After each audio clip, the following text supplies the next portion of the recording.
session is Dr. M. Ramasubba Reddy. He's a professor, head of laboratory, biomedical engineering group, Department of Applied Mechanics, Indian Institute of Technology, Chennai. He's an experienced teacher and a researcher in the area of biomedical instrumentation, signal and image processing, with a BTech in Electronics and Communication Engineering and a PhD in Biomedical Signal Processing. His research interests include biomedical instrumentation, biomedical image systems, biomedical signal processing. Sir, we are very pleased to have you as our speaker for today, sir. So it's over to you to start the discussion. Okay, thank you, madam, for the nice introduction. Yeah, good morning to one and all who is participating in this online FDP program. As madam said, I worked in this area for quite some time, and recently we are working on this human-machine interface area. Few of students, about half a dozen students are working in my lab on this. And maybe today we will try to understand what is this concept and how we can go about it, and what is meant by human-machine interface. Of course, all of us are familiar to some extent, but we'll go step by step how a systematic way we can tap one organ or maybe one signal of our body and then try to interface with a computer or maybe with any machine, and how to plan about it. Maybe once the technique is known, you can take up any signal or any activity, then you can just try to go ahead with this introduction, this interface. Yeah, I just try to read this sort of thing every time whenever I go for this sort of lecture. So ideas must work through the brains and limbs. Otherwise, they are only dreams. So that's what R.W. Emerson stated. So unless we get ideas and then put them to use, I mean, it's only as a dream, like what we will get all our dreams in the night, and then we'll forget by morning, we may not be able to remember anything. Coming back to our machine learning is an application of artificial intelligence that provides systems the ability to automatically learn and improve from experience without being explicitly programmed. So that's what we try to say, like what children learn from the elders by watching them or by just practicing whatever they learn. Machines also should be able to keep this memory and then try to improve their performance by the experience. So that's what we generally call it as machine learning. The process of learning begins with observations or data such as examples, direct experience, or instruction in order to look for patterns in data and make better decisions in the future based on the examples and examples that are provided. So like what we also practice. So whenever we come across a new activity, we try to observe and then try to learn something and see how best that we can perform, or in whatever we see in example, probably we may outperform also. So that's what we try to program machines also in the same lines. The primary aim is to allow the computers learn automatically without human intervention or assistance and adjust actions accordingly. As I was telling in earlier second, that machines will learn by observing the data or maybe patterns what they come across. That's what basically a machine learning aim or theme. Machine learning algorithms are often categorized as supervised or unsupervised algorithms.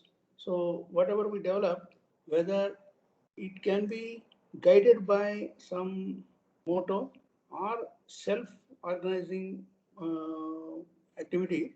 So this we call it as supervised and unsupervised one, or maybe self-organized unsupervised, what we can say. So these are the categories that what we can come across in this machine learning algorithms. Like what our traditional programming do is, there are certain rules and data is there. Data will be analyzed in a particular fashion, and then we'll come up with answers. Okay, what is that pattern belongs to, or maybe what pattern says, or what does the data speak about, these sort of things. Whereas the machine learning, what we try to do is, we provide data and answers also. That is training, what we call. So when we provide data and answers, or maybe the learned outcomes to the machine could organize itself in such a way that it will come out with the rules, and it will formulate one algorithm on its own, and try to see whenever a new data comes, and it will try to apply these rules and then generate answers. So that's what machine learning and maybe machine learning action, that's what we can expect. So in real world machine learning, we do have our brain as actually the central focus, and it takes decisions on all this variety of activities. So automatic translation, or maybe traffic prediction, or such finger search engine results, or maybe online fraud detection. Of course, in whatever any activity that we think of in this the world, so brain is taking decisions initially. Now, whatever brain is taking, we are trying to take this decision making capability to the machines, or maybe computers in some cases, or maybe a machine mechanical systems in some other cases, or maybe a logic circuit in some other place. So whatever it is, whatever the activity is going on in the brain, that we are trying to translate and then try to implement in the design system.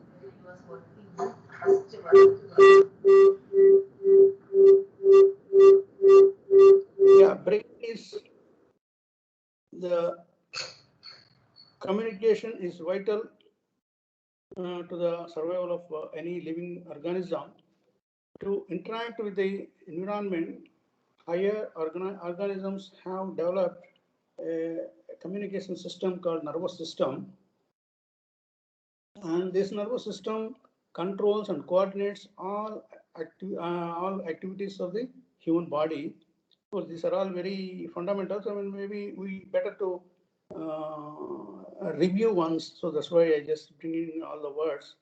So brain, spinal cord, and nerves, these are the components of, say, our nervous system. And neuron is the basic unit of this nervous system in the body. So this is the uh, physiology of human communication. That's what we can think. And how we actually communicate. So the nervous system sorts in,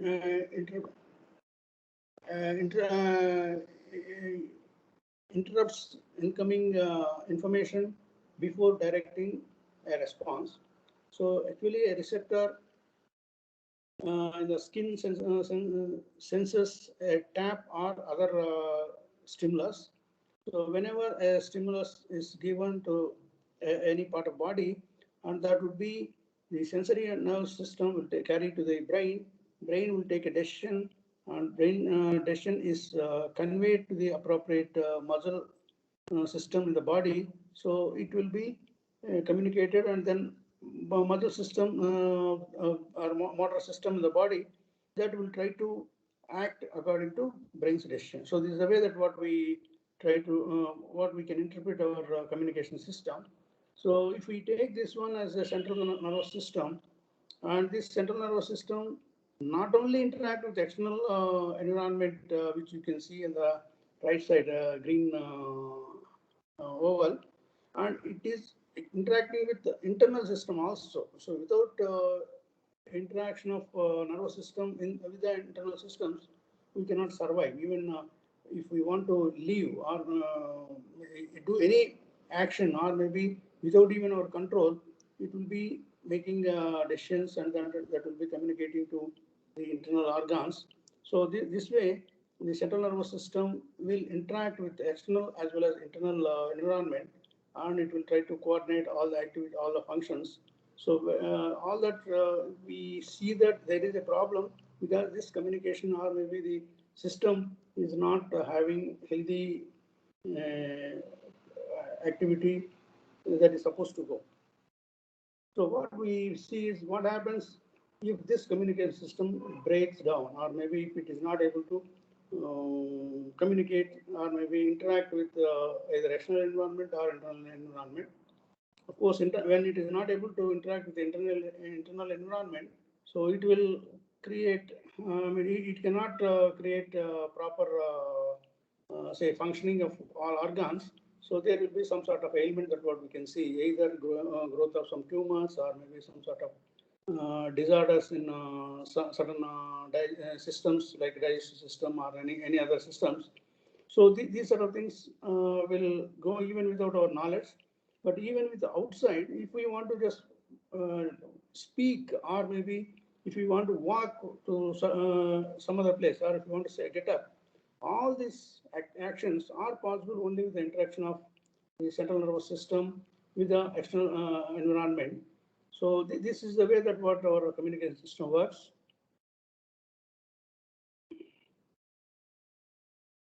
Disease affecting the communication system channels. So that is a progressive disorder of muscle tumor, degeneration of motor neurons uh, will not give us the facility to move around or maybe interact with external environment, or cerebral palsy. This is again brain damage, damaging ailment. That's what we can come across. So brain lesions leading to locked-in condition of the patient, and spinal cord injury.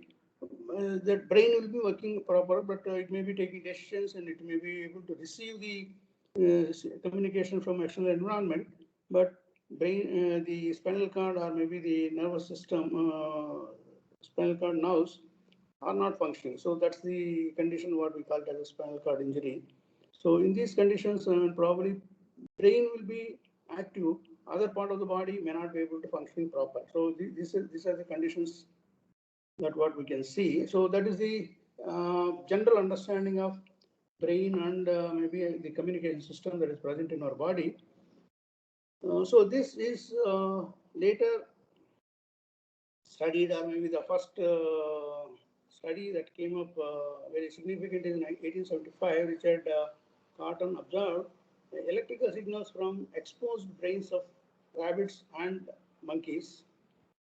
Later in 1929, the human EEG is recorded by Hans Berger.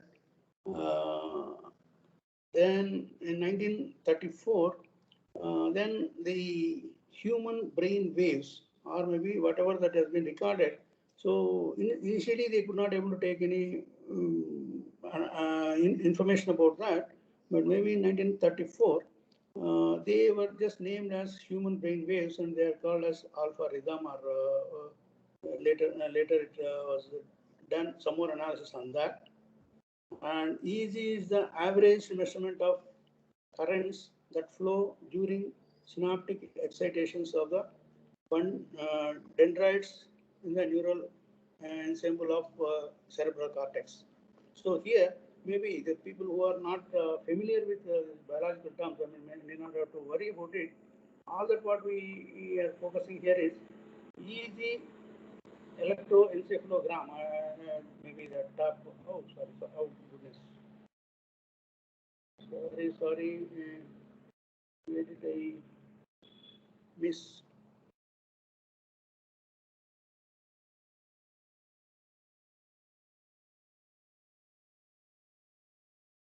Yeah.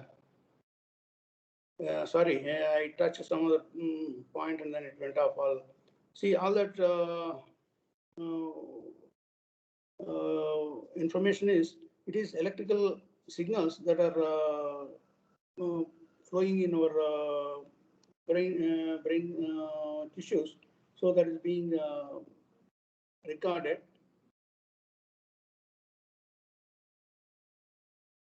So neurological origin of EEG, how EEG is the EEG captures the activation dynamics of the pyramidal cells, or maybe the active as the electrical field produced by neural activation travels, its voltage decreases, and as it you can see here. So these are the neural system that's present in our brain. That is sorry, you may not be able to see the leftmost image. That we can see that vertical line. So that they are the neurons. So that is just blown up figure is there in the middle. So these neurons will generate electrical signals, or maybe currents flowing through that, or ionic currents. How these things come, maybe that goes a little deep, or maybe we can say fundamental. All cells in our body are having ions present inside and outside the cell, and that cell membrane, which is protecting the cell, that will have a what is it? We can say some restricted flow of these ions. So this restricted flow of ions, depending on the situation, they may allow some ions to go into the cell, or sometimes they go out of the cell. So based on this ionic moment, we can generate some currents. So these currents are being measured, so that when it is going through in the neuron, so what we call the neurological signals, and the brain is consisting of all neurons, and the signal whatever is being recorded from scalp. This is the scalp, or the leftmost image. On top, what we can see is the top scalp layer, and maybe the inner portion is the brain and its neurons. So by placing an electrode, or maybe a sensor on the scalp, then we try to record the signals. The rightmost graphs, what we can see, two graphs. So the top graph shows, I mean, there is, say, it's very haphazard signals. Maybe if we see bottom one, there is some sort of rhythmic activities happening. Depending on, say, the thought process going on in our brain, either we can have very random signals, or maybe some rhythmic signals that what we come across. So this is the way that what we record. As I said, initially they just found some electrical signals. Later, somebody just named them as alpha rhythm. So later, the analysis, it was stated. So the EEG signal is made into different bands. So that is 0 to 4 hertz band is termed as sorry again.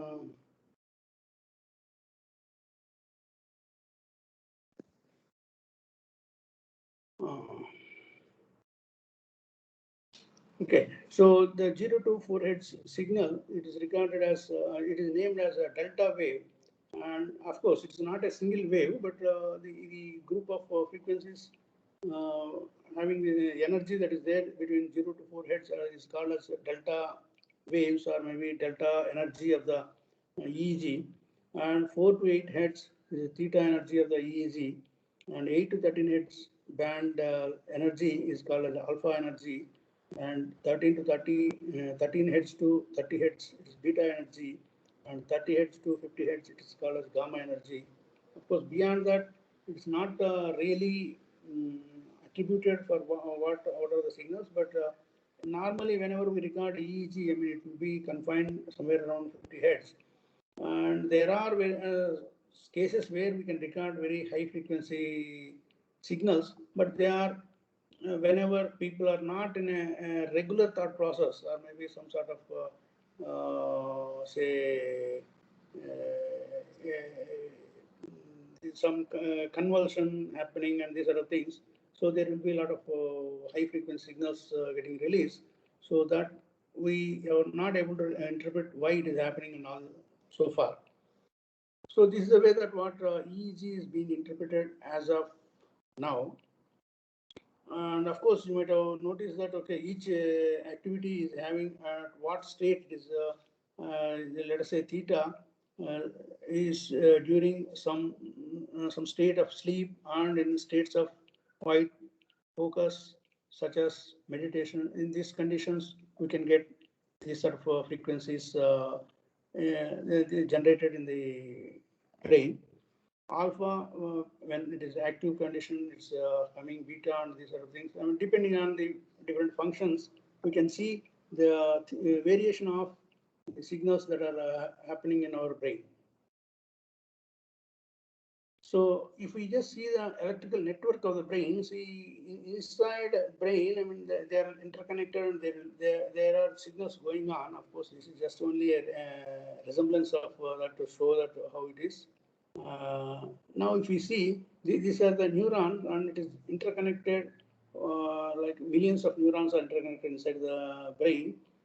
They will be communicating with each other and try to take a decision or maybe make appropriate activity that to happen in our body.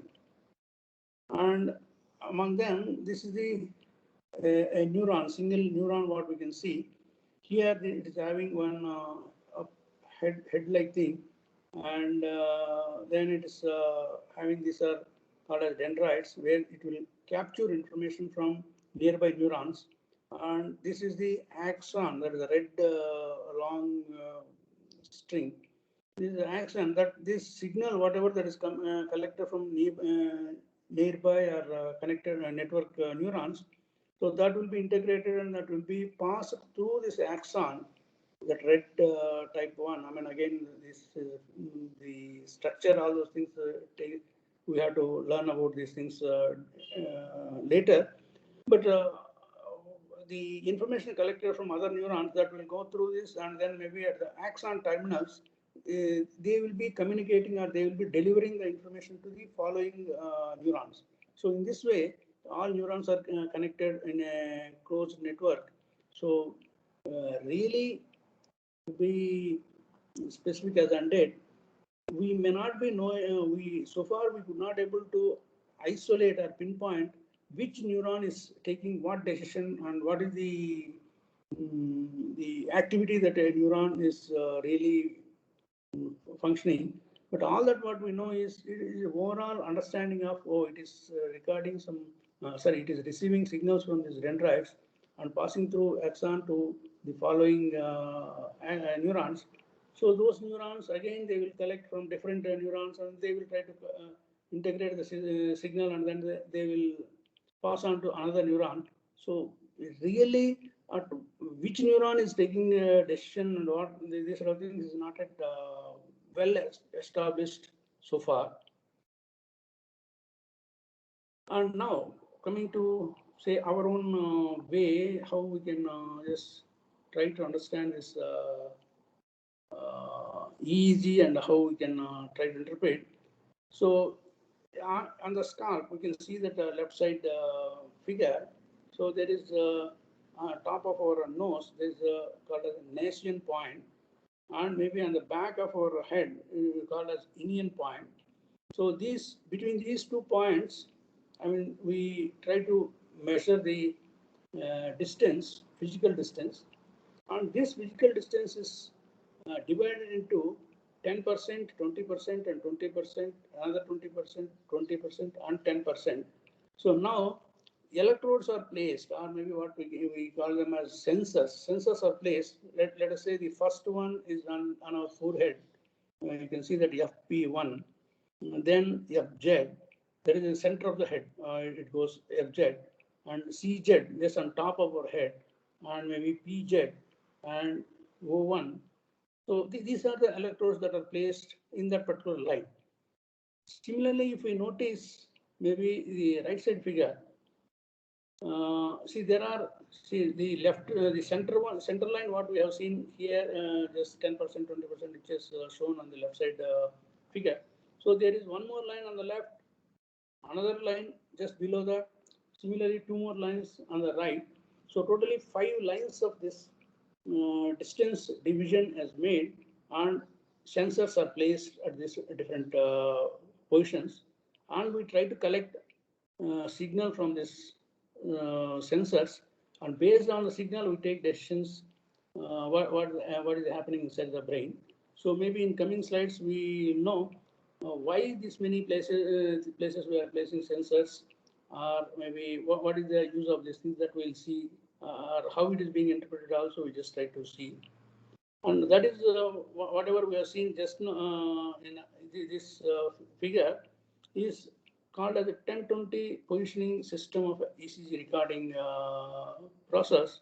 So there are other systems as a 1010 placements or 105 placements. So all the 105 or 1010 or 1020 is the distance that between one electrode to the other electrode. That's what we have seen, how it is being, distance is being divided.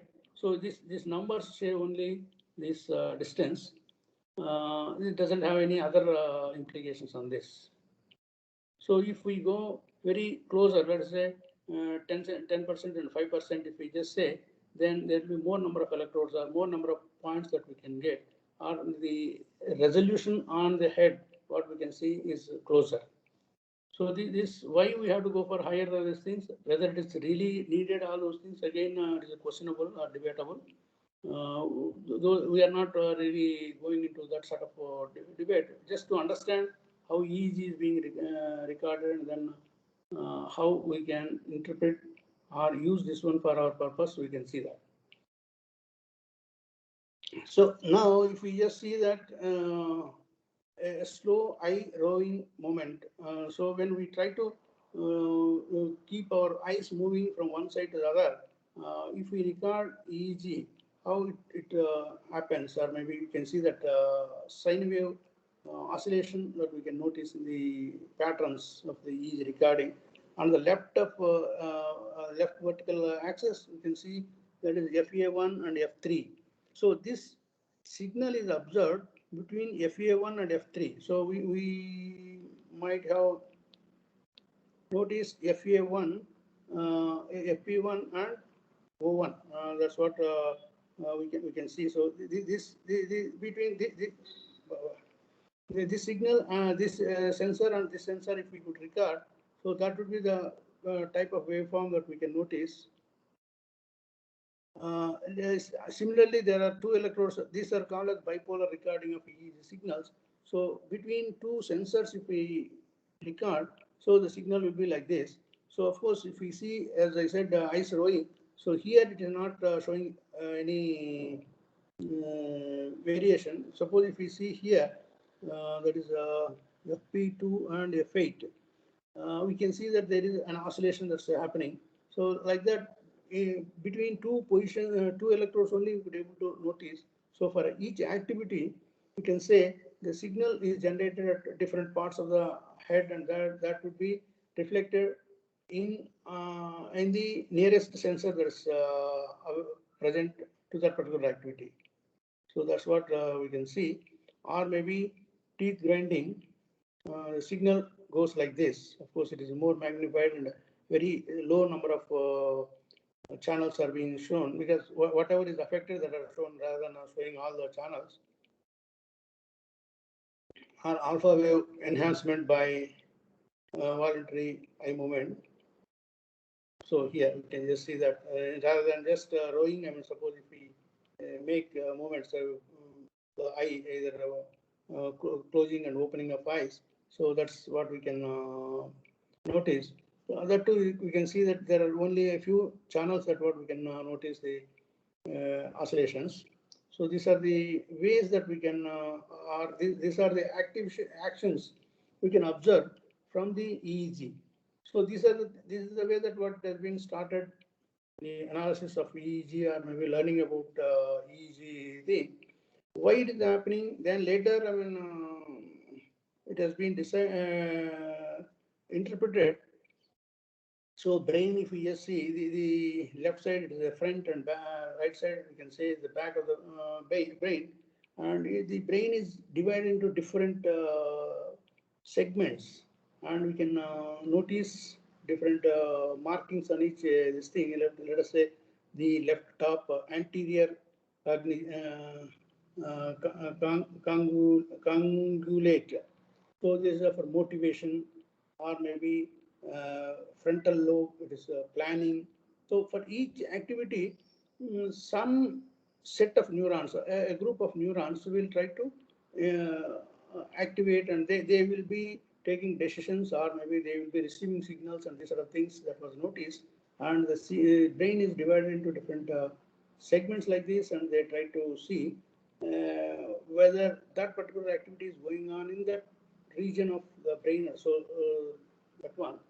So for our interest, what we are really concentrating is on the vision. So what we try to do is we try to focus something to the eyes, or we present something to the eyes, and based on the presentation to the eyes, whether there is a vision or a person's vision, maybe we will be recording signals and then try to interpret. So that's in that information what we notice in the occipital lobe, that is on the back side just above the cerebellum.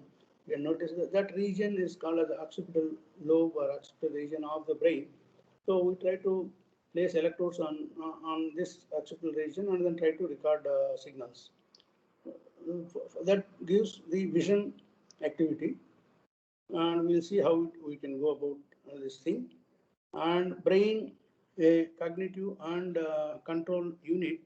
So a brain takes information from outside, that what we call as stimulation. So then it is processed, and then appropriate action is generated, and that will be communicated to appropriate motor system, or maybe it can be stored for long-term memory or something. If we want to just keep it as memory without even taking in decision, also it may happen. See, brain generally takes the outside scene, that's what we can see on the left side. See this, when it goes into brain, it will just modulate into its own format, and it will store the information in the brain, and it is called as virtual environment of the brain. So what the physical scene has been stored in the form of some sort of code, an encrypted code, what we can call as today's say computer programming. So that is encrypted in the form of some code, and that will be stored. So whenever it requires, it will take that code and then try to replay the scene, and then it will get the information. So that's the way that it functions. And here the way that what we see is the real world, and then it is sent through eye. There's a sensory receptor. It will send the sensory input to the brain, and brain it will take decisions, and it will send its decision through motor output. Like let us say, you can see that effector neurons that what being played. So maybe a person is just lifting a dumbbell. This is the general process it goes, and here it is written also central nervous system and peripheral nervous system, because whatever decision is being taken, that will go through central nervous, then to peripheral nervous system, then to the motor units that will go. And whatever that is happening inside the brain, that can be recorded as EEG or MEG, magnetoencephalogram or electroencephalogram, or electrocardiogram. So these are the different ways that we can record that signals. Anyway, in coming slides, I mean, you can see recording process also. And these are the brain signals. From these brain signals, extract the cognitive state and what is the decision or maybe interpretation that is going on in the brain, and then try to send to external world in the same way what it used to do earlier. So this is the way that what we are trying to plan in this one. Suppose if we, as I said in the beginning, maybe if the efferent nervous system or maybe the decision carrying nervous system fails, then what to do? So the decision cannot be communicated to the motor units or maybe the functional muscles. So now what we do is we take the brain signals and try to extract the information and try to send it to external world and then try to interpret it. So this what we call it as brain-computer interface. So now we are taking brain signals and we are trying for that probably we need a computer so that it has to extract the information and then that information has to be sent to external world. So that's the way what we have to see this brain-computer interface mechanism.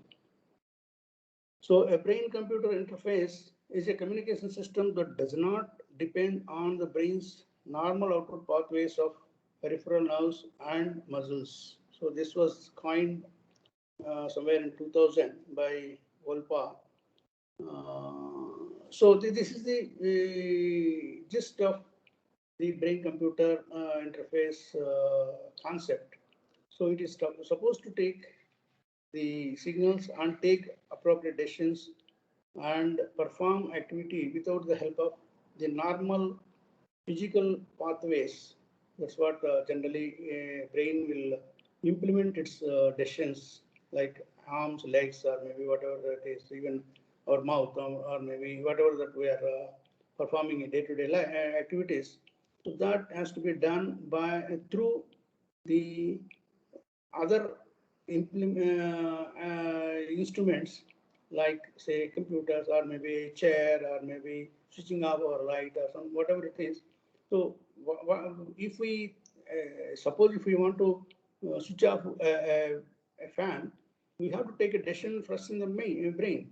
So when the brain takes a decision that oh, I have to switch off light, then that decision has to be communicated to both legs or as well as hands or maybe the whole body. Suppose we are sitting a little far off, body has to get up and then legs has to move and then hand has to reach the switch and then put it off.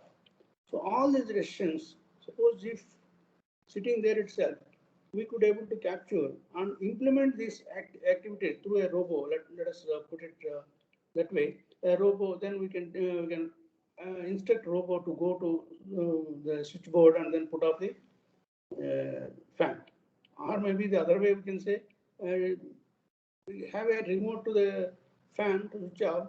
So whatever decision we take, whenever we take a decision of switching off the fan, we try to activate that switching off function in the remote so that our fan will get automatically put off. So this is the way what we try to, first of all, the decision has to be taken. So that decision is happening in the brain. So now we have to extract that decision making signals from the brain. So that's the main gist of this brain computer interface activity. So here again, the implementation of this brain computer interface is put it in the other way, like blocks. I mean, see here, a human will be there, the user in the center, we can see the task and the user is there. And we will be taking their signals, that is either fMRI or ECG, EEG or whatever it is, brain signals are extracted and they are pre-processed and maybe feature extracted and classification and the output is, or maybe the decision, whatever is extracted, is implemented through some instruments like what we said, robots or whatever we call them.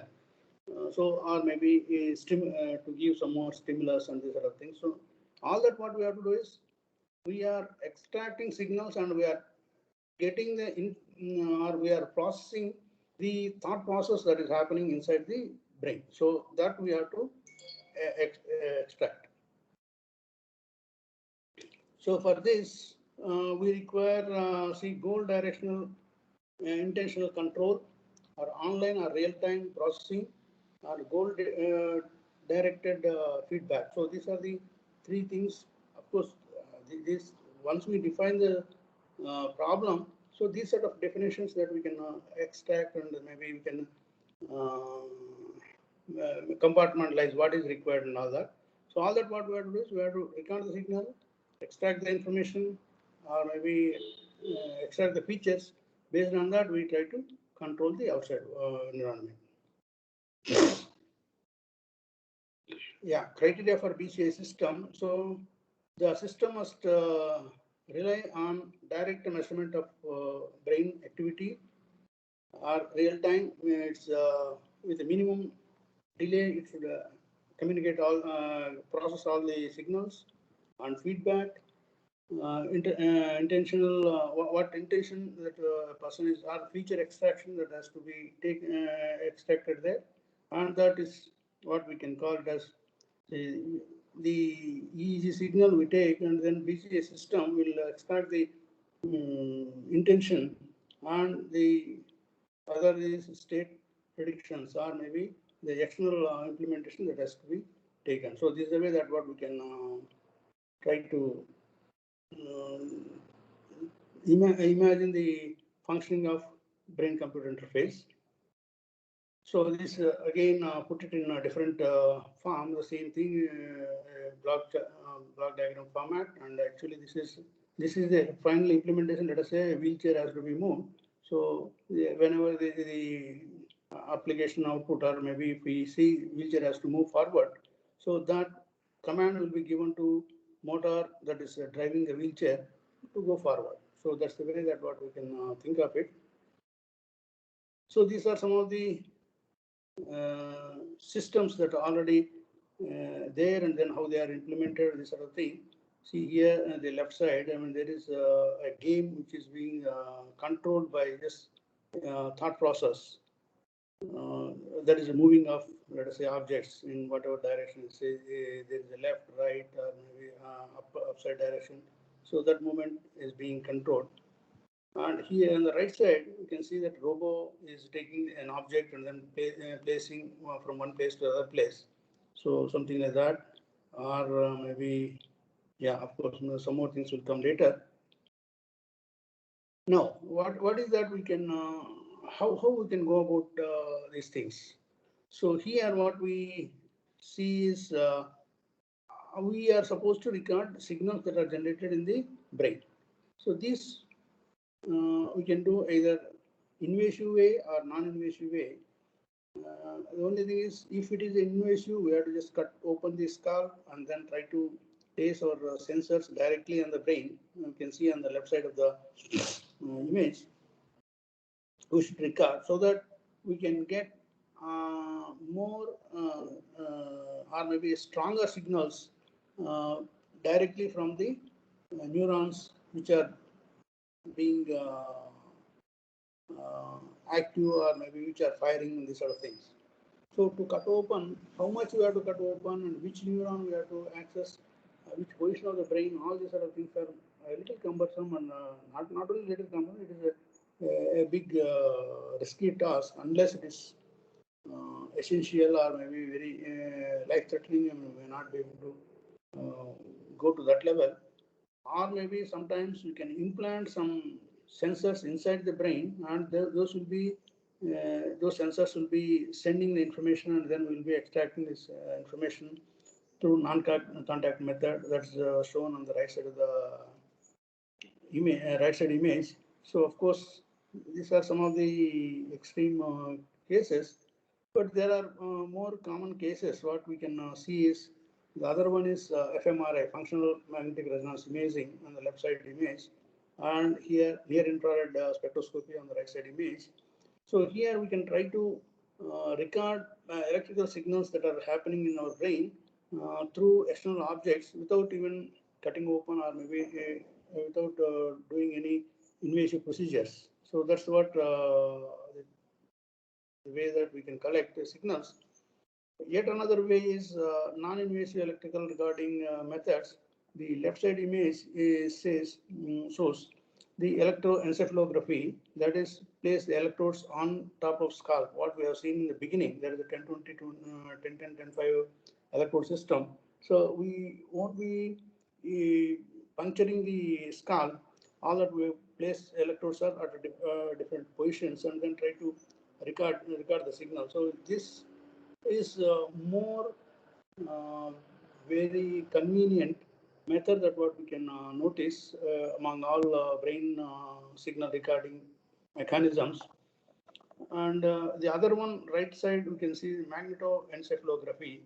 Here, a big magnet is placed on person's head, and based on the person's activity, so the signals that are getting generated are recorded by this magnetic coils that are placed in the system above the head.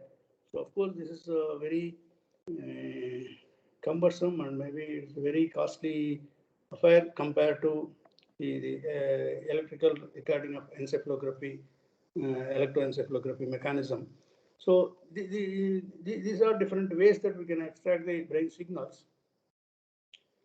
So that's what why use the EEG. So because of all these things, I mean, maybe this is the best method, and it's also high temporal resolution compared to any other mechanisms, and very easy and very comfortable to subject also. So we can just go by this. And now, if we say EEG is the way that we can record brain signals. Now, once we take EEG, again, as we said, delta, theta, alpha, beta, gamma, 5 groups of waves that are 5 bands of waves that what we discussed. But among those things, again, if you look at it, so there are different ways that we can classify that EEG itself. We can see in this chart the slow cortical potentials, as we have seen the directly placing electro sensors on the cortex of the brain, or maybe that neurons we can record, or event related potentials. And for an event there will be a potential. Suppose, as just now we discussed, no, we want to switch off the fan. So for that particular event, we have to take a sequence of operations and maybe a sequence of decisions that are to take place. So that what we call as event related. Of course, it need not have to be the big event. What we say is putting off the fan. So that maybe out of practice we find that is very simple, but to take that and to implement that particular action, switching off the fan, that is a huge. If we are writing a program, I mean, we may have to write pages of pages code for this. So, like that, event related. These events can be, we can define in coming lecture, or maybe sensory motor rhythms. So these are different ways that we can interpret the EEG. Or here again, sensory motor rhythms also event related. Desynchronization, that's what we come across. We will see this desynchronization, synchronization effects in some slides later. Even this event related, so there is an exogenous event related event or endogenous event. So now endogenous and exogenous, they are divided into say whether internally we take a decision, or maybe for the action that is taken that is happening in the outside. So for that we are taking a decision that classifies this exogenous and endogenous signals. So endogenous, as we thought of, let us say we see that we want to switch off a fan, or maybe we want to we while observing, okay, we saw, okay, there is something new, or some activity which is without our external interference.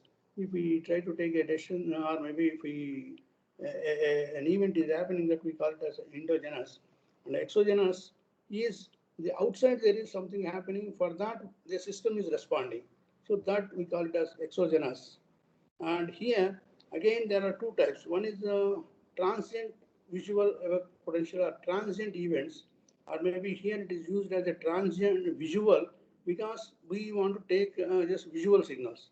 It can be a visual, or it can be auditory, or it can be somatosensory, or whatever it is. So it is transient, just one peak or one instant it has happened, and then afterwards it is not there. So that's called of activities we call it as transient events, or maybe steady state visual potential, or steadily we are having that event happening. So that sort of signal, what we call it as steady state uh, exogenous uh, signal. So here what we consider is we are taking the visual signals. So we are talking of steady state visual evoke potentials, evoking, or maybe we are just initiating that activity. So that's we are trying, and this is whenever we have an event greater than, let us say, 3.5 or maybe 4 times per second, any event happens repeatedly, then that is called as steady state activity, and the signal that is generated is called as steady state evoke potential. And these are the different signals that what we can see here is a transient evoke. I mean, it will be just only one time what happens, that is on the left side of the signal. Maybe right side, what we can say is steady state visual evoke potential.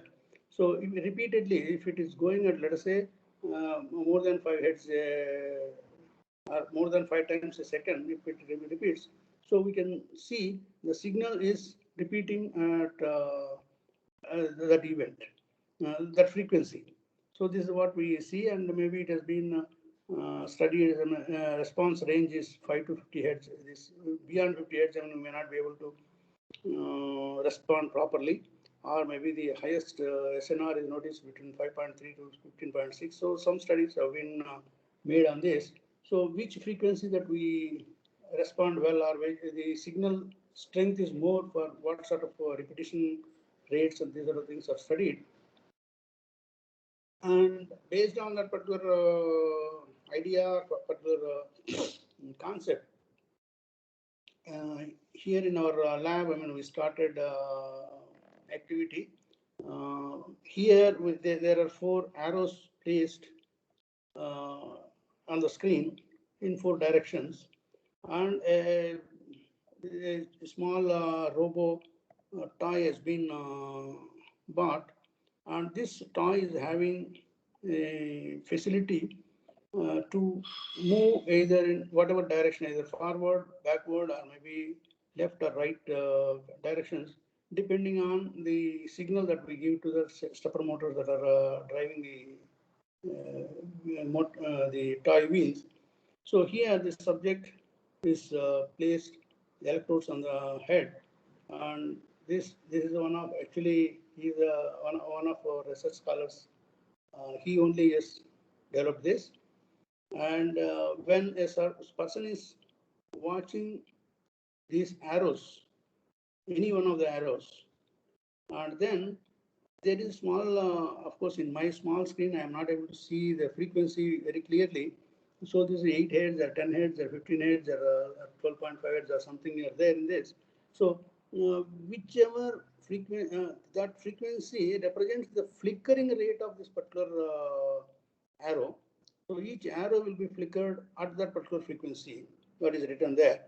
So if a person is looking at this particular arrow, whatever, let us say it is 10 hertz flickering arrow, if subject is looking on that, so what we have seen in earlier case, here that the steady state potential, what we see, so it is happening at 10 hertz flickering. So here if we notice this, if we record the signal EEG, we can see this sort of 10 heads repeating sine wave.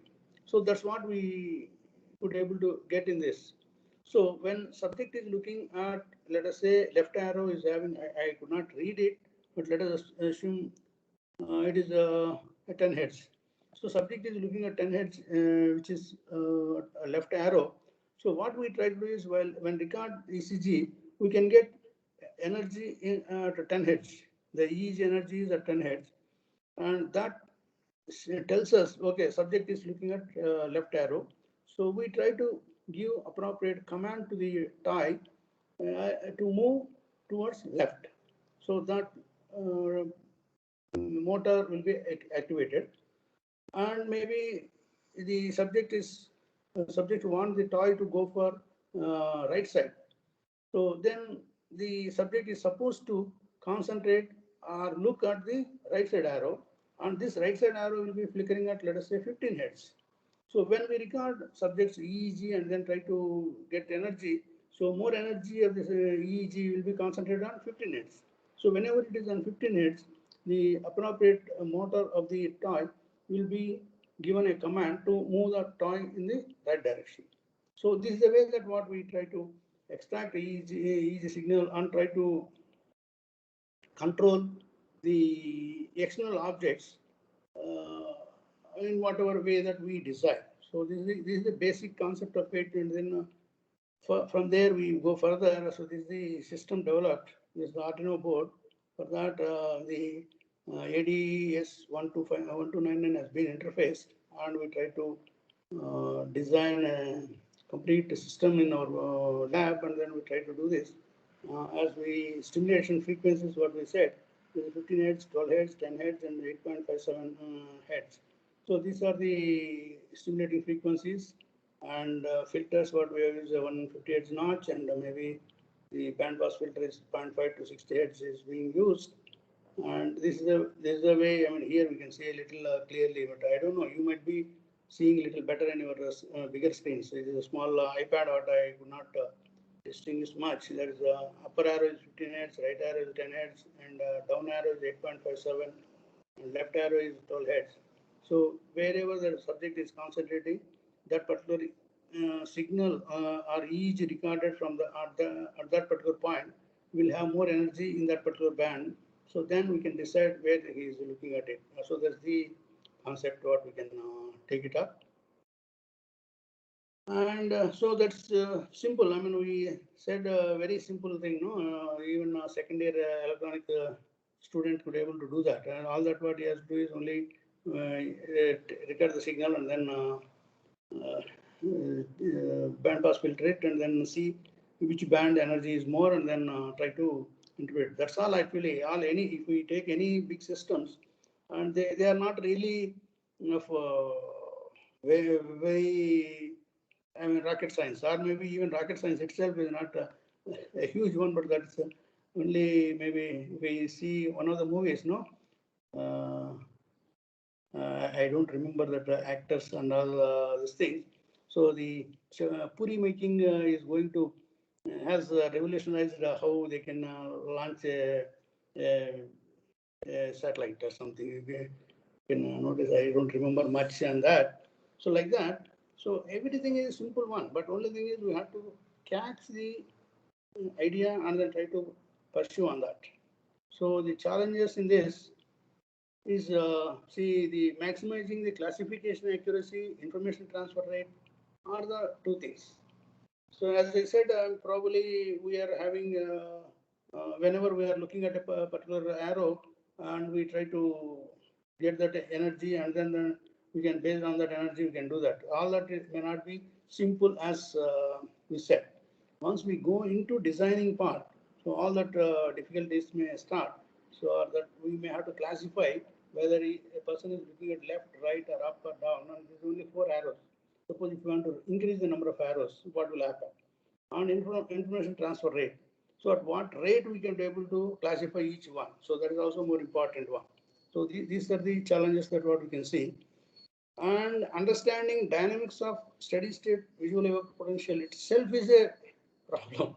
See, it's not that, okay, our brain is in a static one, or maybe like a machine what we are, or a calculator what we are using. So once we just put a program into it, and then whenever we execute that program, I mean, the same result is repeated. Whereas this visual, the brain, it may generate sometimes, say, very high energy signals, or sometimes it may not respond for the same signal, these sort of things that we can notice. So sometimes our brain will be very tired or fatigue or something, and it may not really respond for certain signals. So we have to take all these things in our design. That is tailoring the signal processing, machine learning algorithms to suit which applications is one thing. So the solution is neurosciences or instrumentation, signal processing, and machine learning, control theory. So all these things have to work together so that they could be able to make the function success, or maybe what we can say brain-computer interface success. We'll see. I mean, how these are things coming. All that what we understood so far is maybe neuroscience, how the signals are getting generated, and what is the logic in the process that is happening. That is what we said is whenever we are looking at a particular repeating signal, repeating activity, visual activity, then our brain, or maybe the neurons in the brain, will generate a sinusoidal frequency of the same repetition rate. That is because there will be a transient response for every activity that is happening in front of our eyes. So that's the neuroscience, that's what it explains. And now we have to go about instrumentation and signal processing, or how it can be done, these are things in further. Yeah, now if we see, these are the brain. I mean, of course, magnified structure of the brain. That's what we can see. That black, I mean, that gray, thick, curved structure. So that's the way what we can look at our brain. We can see, and that is having neurons, and which will be reacting for the external input. So these will generate electrical signals, and maybe if we see that upper some curves, or maybe sector lines. So they are the our scalp, and then scalp dura mater, and different structure. On top of scalp only we are placing electrodes. I mean, you can see that sensors, I mean, that yellowish dots. So they are the electrodes that are placed. Now, whenever any neuron generates an electrical signal, so that will get conducted like a point source spreading. So it will send the electrical field in all over the place. So this electrical field generated by one neuron from one particular point is not directly connected to any electrode that is placed on the scalp. So that may get interfere, or maybe that may go through different electrodes, and these different electrodes may have different effect due to the source that has been generated. So now our main problem is how to identify the generate source, or maybe the signal generating source from the signal that is recorded different from different electrodes. So source identification problem, that's what we can call in our signal processing. So because this is not really well stated or well defined problem. I mean, we don't know what is going on in our brain. That too, as we have seen or discussed in the earlier slide, this brain is not exactly acting the same way every time for the same input. So this generation itself may be varying, or maybe the dynamics of neuron itself may be varying, but that whatever that signal that is generated from a neuron, so that may have different effect on different electrodes that we are placing. So the way that, or maybe the tissue matter that is between electrode and the neuron, so that varies on its own way. So we don't. It is not very well defined. So that's the one of the challenges that we have to overcome to know more about signals. This is again, as I said earlier, no, brain won't work all the time, but not only all the time, but for the same person, it will act differently for different times and different frequencies. Here, what we can see is, say, spatial patterns, and then these are different frequencies. That's what we can notice. And S1, S2, S3, S4, these are four subjects. So for same 5-head signal, and the leftmost you can see, for S1, the red part, and maybe this is the area of brain or maybe neurons that were active. As we go S2, S3, S4, so the different pattern is happening in different people. And maybe if we take the same person at different frequencies, so different parts of the brain is getting activated. So this way it is just having a lot of uncertainties. So these are things to be solved in designing, or maybe in making a good or maybe best system in the interface. The other problems are brain dynamics are non-stationary and differ even across recording sessions. This again we have seen, right? So this it is not a static one; it is a dynamic one. So it may just get varied over while recording itself. So it may react differently. So we have to just overcome this sort of things. The brain activity of interest is too small compared to the background EEG and the artifacts. So artifacts, what we see is whatever signal we don't want, we call it as an artifact. So the whatever that the neurons are generating, the magnitude of that one is very small compared to maybe the other interfering signals, or maybe unwanted signals. So like if we are recording EEG, so there will be eye movements, or maybe eye blink, or muscle signals, or ECG. So these are all may act as say artifacts of EEG. So their amplitude might be much larger and much bigger compared to EEG signal. So we may have to somehow overcome that particular challenge. And here, what are the EEG signals that we consider for this BCI? As we stated in the beginning, we said no, that ERT synchronization, desynchronization, what we see.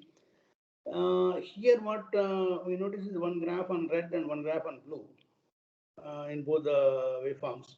Maybe if you closely see that, I cannot see that those things. One is O1 and other one is O3 or O4 or something. C1 and C4 or something is there. One is even number and one is odd number.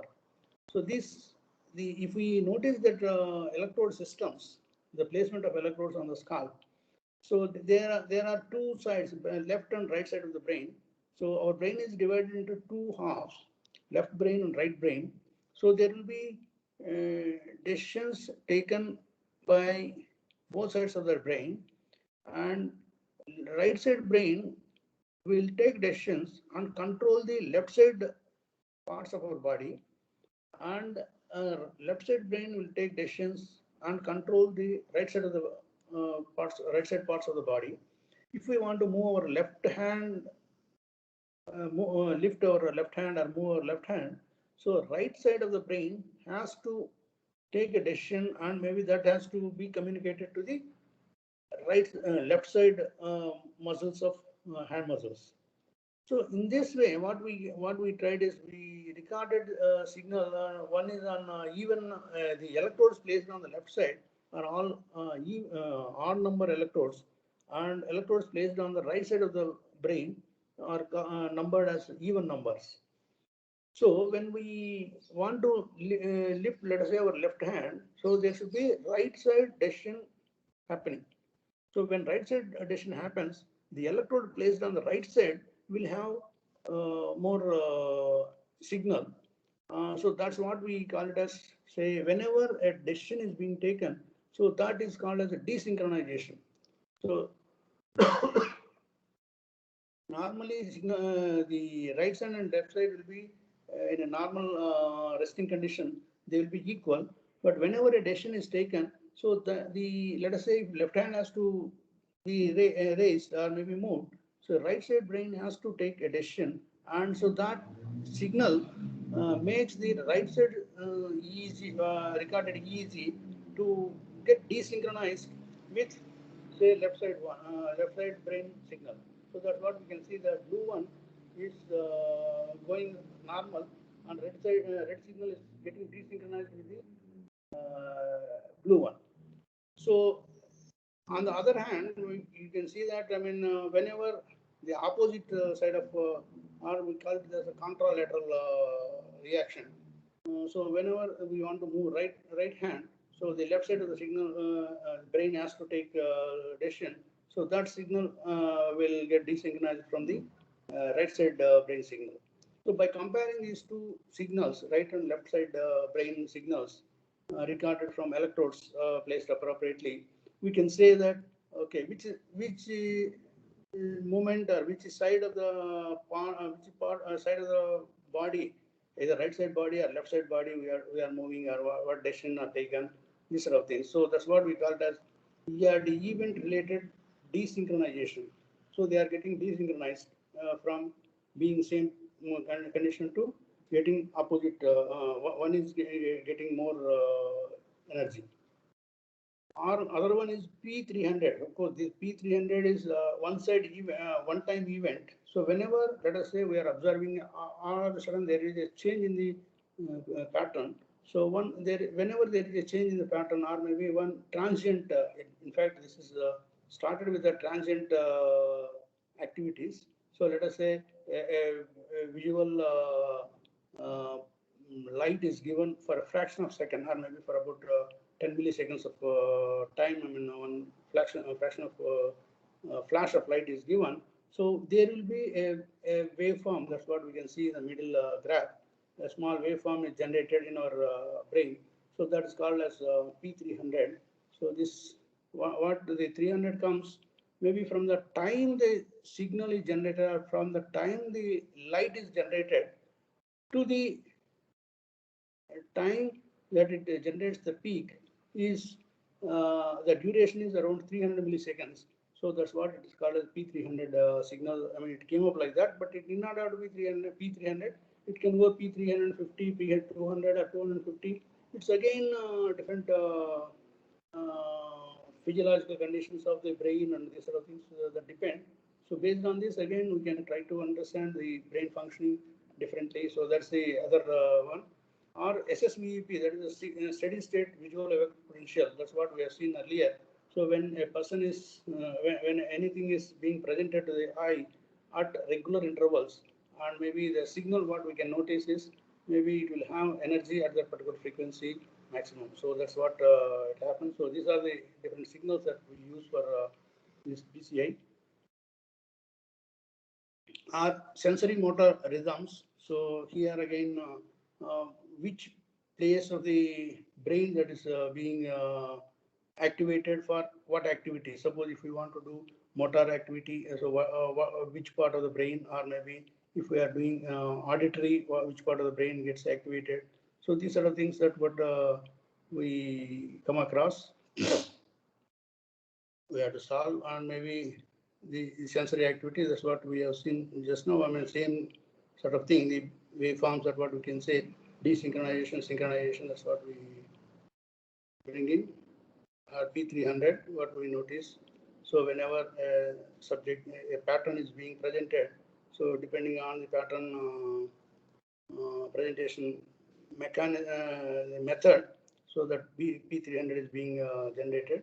Of course, the signals are not so smooth what we are seeing here. So we may have to do it n number of times, and then take an ensemble average, and we have to get all these things. That once we go into that, we try to record. Of course, there may be some people who are already familiar with these sort of things, but I am trying to go so fundamental, because other people who are not not have studied or not have any introduction on this, so they will be able to at least understand how they could able to get it and how they start this around. This is a pattern what we can just try to see. Whenever, let us say, yes is coming, suddenly T has come, so then what we can say, there is an odd, I mean, that it will just give up this, I mean, it will generate that P300. And steady state visual work potential. So as we discussed earlier, so once if it is repetitive visual stimulus, if we give, and so when we record EEG signal and take its frequency spectrum, and then we can see, we can notice at higher energy, saying RVS, that is a repetitive visual stimulus, because it is at 10 hertz visual repetitive stimulus. So we can notice at 10 hertz there will be higher energy in the spectrum. So like this, what we tried is, see, there are flickerings that will be happening in the monitor. So at different frequencies. So whenever a subject is concentrating and based on that concentration, so that particular frequency is generated in the brain, and then that will be implemented as say signal for this. And where this BCI is really applicable, so we can see this from this diagram. So here BCI domain. So these are the type of subjects are LIS, that is a Lachlan syndrome condition. Their brain might be functioning, but only the muscles are not this thing. Brain signals only are available and detectable cognitive tasks they could able to perform. So such people only are more suitable for this BCI thing. Of course, instead of going for this brain or EEG based BCI, suppose if you want to go for muscular based or EMG based BCI, probably where actually a person is having muscular movement, so that also we can use as BCI system. So here, this mainly this topic or whatever I discussed so far is based on the visual signal or EEG based BCI. This communication and control for disabled. So some of the examples, I mean, what we have seen earlier, 2 examples, and maybe these are all other things. And here, maybe these are all some of the applications of BCI. And here, hybrid BCI, there's one more term has come up. So here, what happens is instead of having only a, let's say, visual or maybe EEG, let us say EMG also is, in addition to EEG, EMG also is used for this, or maybe some other eye blinks or maybe eye movements and these sort of things. I mean, that's what we can see this these things, and maybe here. What all say hybrid BCI, what we can do is there will be EEG signal, let us say, considered, and as the decision is taken, and take on top of the EEG decision, again that SSVEP is recorded, and then the final decision is taken. So this sort of serial implementation of 2 decision-making processes, we call it as, let us say, hybrid BCI, or maybe some sort of serial, parallel. So ERD event-related potential based BCI is there, where ECG or heart rate is considered as another decision-making this thing. So these 2 decisions are combined, and then maybe the final implementation is happening. So that we call it as, say, parallel BCI, or both. Anyway, all these systems, how we implement our hybrid BCIs. So for this hybrid, what are the 2 signals that are being combined? So here, what we see, EEG and ECG and ECG, or maybe see UOG is somewhere we use that. Yeah, okay. In fact, you can just see in our system.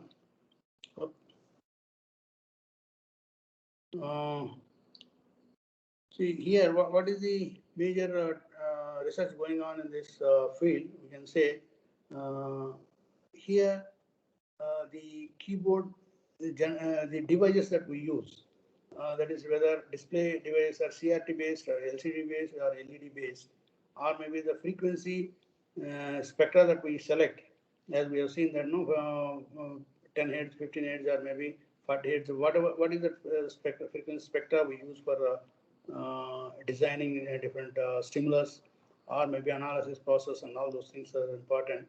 And magnitude of fundamental frequency, natural number of stimuli. So these are some of the, each one is really a research topic, what we can take it and take that particular topic and then try to understand at what point we can be able to get a good BCI. That's what the metric of BCI, I think earlier we have said, and maybe in another slide also it may come. That is basically the selection process, whether we are able to do proper, and at the same time, information transfer rate is how fast we could able to take decisions. So these are the two key points in BCI.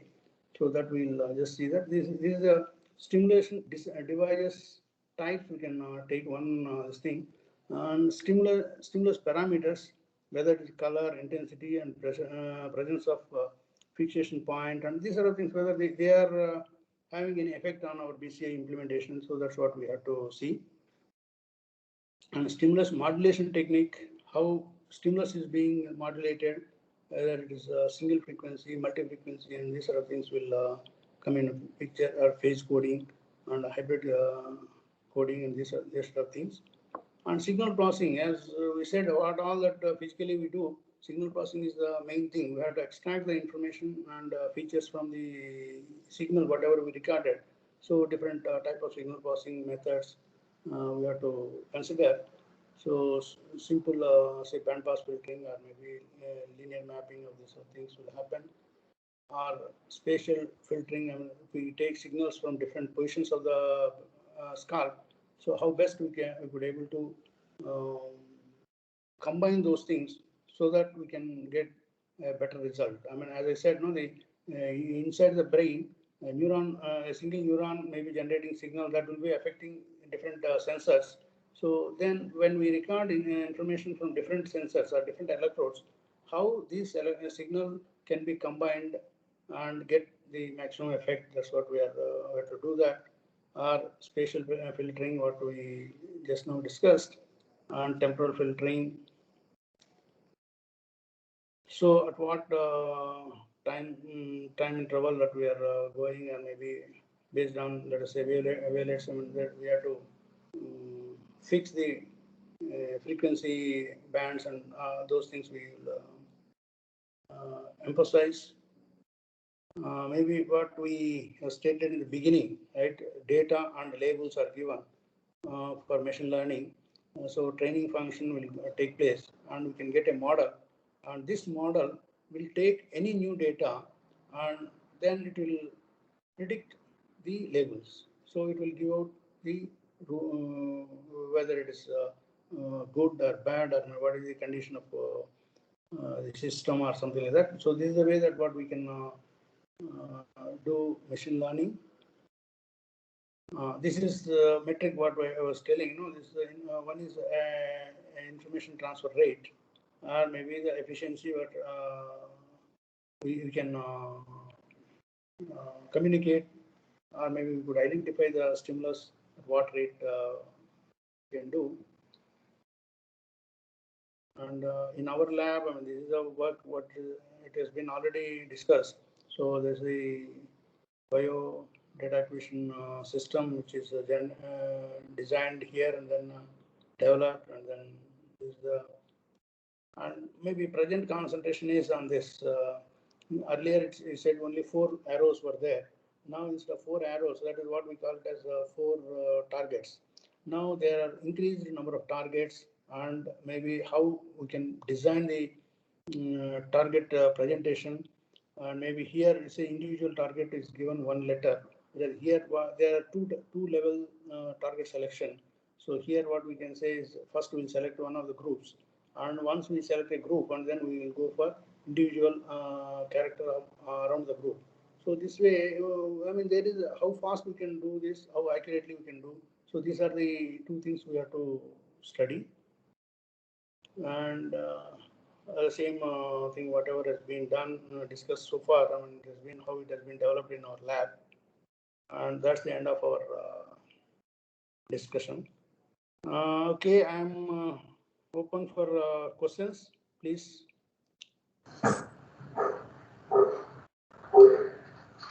Dear participants, if you have any clarification or doubts, you can ask, sir. He'll be available with us for another 10 minutes.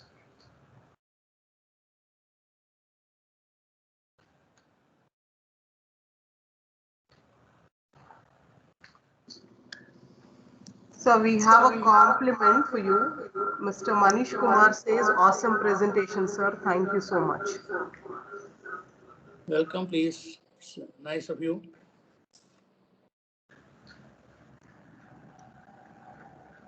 Ask any internship facilities for students. Sir, do you provide any internship facility for biotechnology students?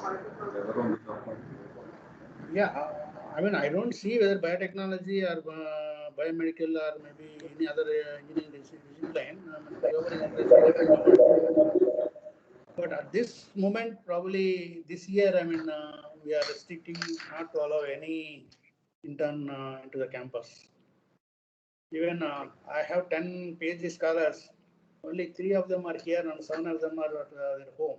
They are not, I mean, we are restricting the number of research scholars here in the campus. And even within the campus, maybe day scholars who can come one day and hostlers come on the other day. So that way we are restricting. But maybe usually there are so many interns who come here and then do for about 2 months in summer, and they do contribute in this field.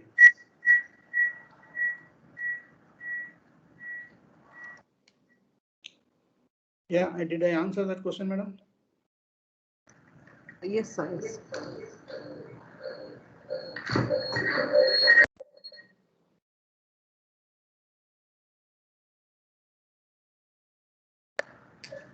From participant end, any questions?